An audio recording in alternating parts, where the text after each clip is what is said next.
나에겐 시집간 딸이 있습니다. 독립된 가정을 꾸리고 있습니다.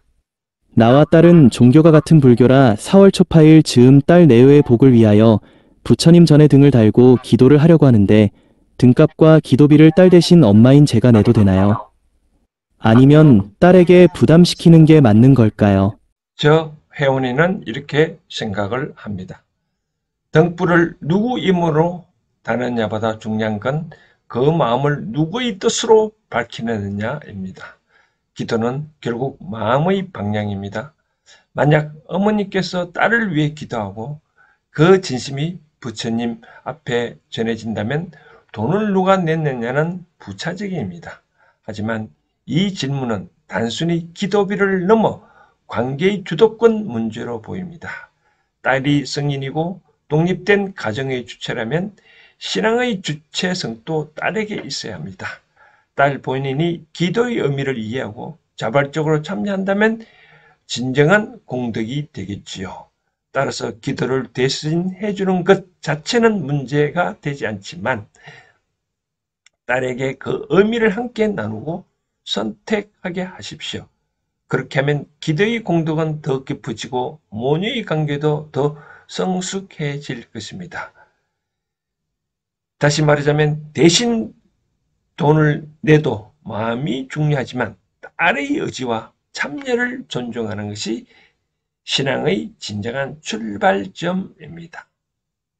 한편으로는 이렇게 생각해 볼 수도 있겠죠. 기대는 에너지입니다. 누가 돈을 냈냐가 아니라 누가 진심으로 우주에 파동을 보냈느냐가 중요합니다. 어머님이 딸의 이름으로 등불을 달고 진심으로 우주의 흐름에 그녀의 안녕을 기원한다면 그 에너지는 그대로 딸에게 갑니다. 돈은 그냥 지상에서의 수단일 뿐 진짜 중요한 건 의식의 진동수예요. 그러나 중요한 건 포인트. 딸이 그 기도를 받아들일 준비가 되어 있는가? 딸이 그 자기 삶의 책임을 회피하고 있다면 엄마의 기도는 효력이 떨어집니다. 기도는 공명이 있어야 하며 에너지가 흐릅니다. 그러니 딸에게도 기도한다는 사실을 알려서 그녀도 마음을 열고 받아들이게 하세요. 그런 우주의 흐름이 맞물려 강력한 변화가 일어납니다. 즉 엄마가 돈 내도 상관없습니다. 그러나 딸의 의식이 함께 해야 그 기도의 효과가 큽니다. 한편으로는 이런 관점에서도 생각을 해볼 수 있겠죠. 기도비 누가 내든 괜찮습니다. 그런데 딸이 원하긴 하나요? 기도는 딸이 원하는 거면 딸이 내는 게 맞고 엄마가 하려고 하면 엄마 돈으로 하면 되는 겁니다. 부처님 앞에서 누구의 힘으로 등 달았으니 그 복은 그 사람에게 갑니다. 이런 시스템은 없습니다.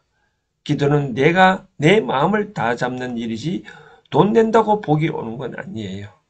만약 딸이 기도에 관심도 없고 믿지도 않는데 내가 너를 위해 내가 대신 기도해 줄게. 돈은 네가 내라. 이건 좀 억지입니다.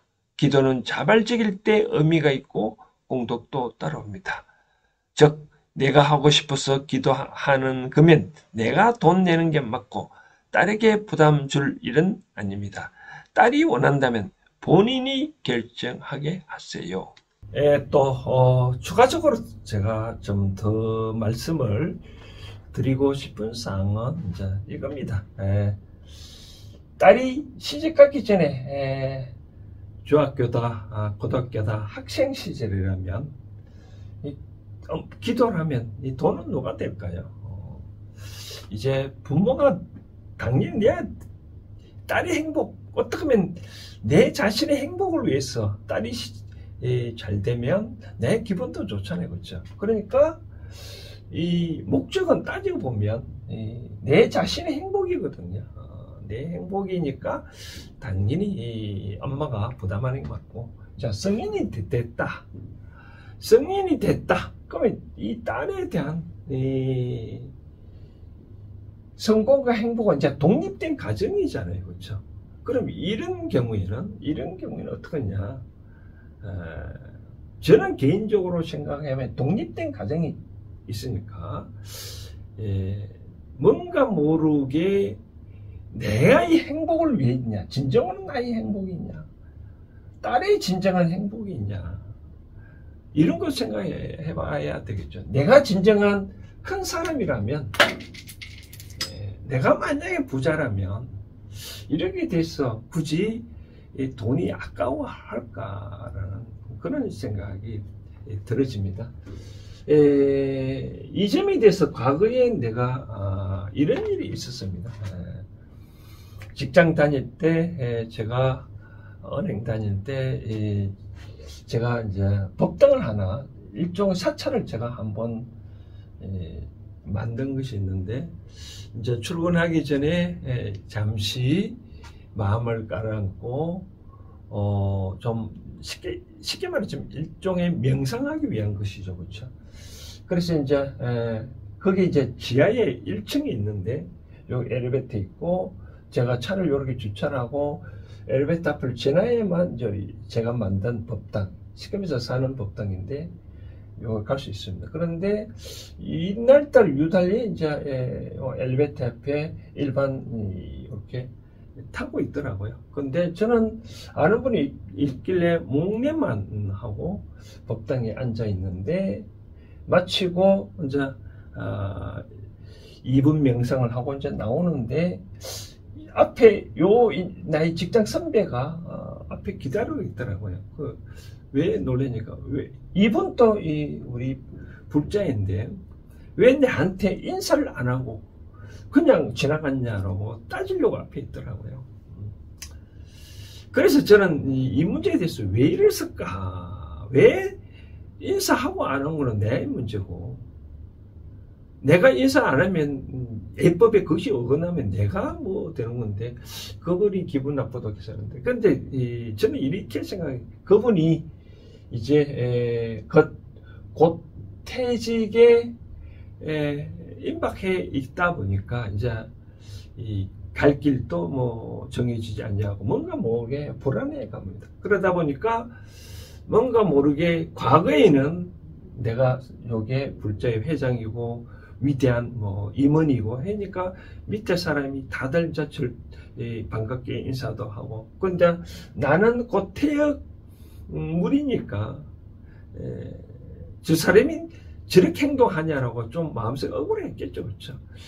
이제 이런 차원에서 비교한다면 이분이 마음이 하늘과 같다면, 옛날로 같다 그러면 당연히 뭐 어떤 것도 나는 그렇게 내색은 하지는 않았지만 이분이 뭔가 모르게 좀 불안하고 쉽게 말해서 끈 떨어진 뭐 연이처럼 그렇게 생각하다 보니까 상대의 어떤 조그만 어떤 행동이라도 뭔가 모르게 좀 서운하고 그랬지 않았을까라는 생각이 되었습니다. 이와 같은 상황도 엄마가 모든 것을 내가 부자고 어떤 것 오히려 나는 내 딸의 행복과 내 자신의 행복을 위해서 또 딸이 행복해야 내 행복, 그러면 내가 뭐 다 어떤 것도 다 이제 부담해도 상관없는데 뭔가 모르게 쉽게 말해서 뭐 경제적으로 좀 풍부하지 않으니까 이제는 기도비는 나는 비록 너를 위해서 등을 달고 기도를 했지만 그 비용은 너가 이제 앞으로 냈으면 좋겠다라고 그런 마음이 있는 것 같은데, 이런 경우를 어떻게 하냐, 앞으로 물어봐야 되겠죠. 야, 이 4월 초반인데 등 달래? 등 달려면 니는 절에 올 시간이 없으니 네가 이제 너도 독립된 가정을 꾸려 있으니 등값 보내라. 그럼 내가 등 달아줄게. 아니면 그러면 뭐 그렇지 않으면 등값 안 보내도 그러면 등을 안 달면 되는 거지. 독립된 인격체이기 때문에 이제는 시집가기 전에 나의 품 안에 있으니까 내가 차지우지를 하잖아요. 그렇죠? 그러니까 시집 갔으니까 모든 것은 독립된 가정이다.